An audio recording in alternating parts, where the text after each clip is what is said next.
വീട്ടിൽ താമസിച്ചേറിന് ഇങ്ങനെയാ. ഓരോ വീട്ടിലും ഒന്നിലെ പട്ടിണി കിടും, ഇല്ലെങ്കിൽ വീട്ടിൽ കയറ്റൂല.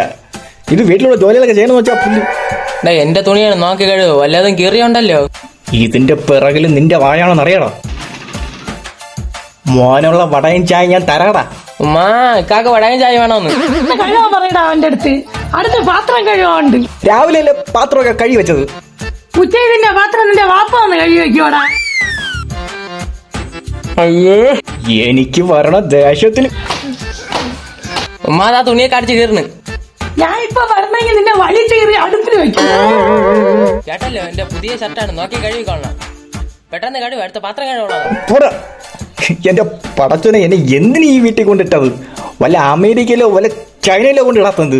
എവിടെ ജനിച്ചാലും ശരീരം ലാംഗ്വേജ് മാത്രമേ മാറുള്ളൂ. നിന്റെ അവസ്ഥ ഇത് തന്നെ. എന്റെ വാപ്പുമ്മ ഉണ്ടായിരുന്നെങ്കിൽ നീ ഇപ്പൊ ജോലി കവല ചെയ്യിപ്പിച്ചേനെ. പാവം നേരത്തെ പോയത്.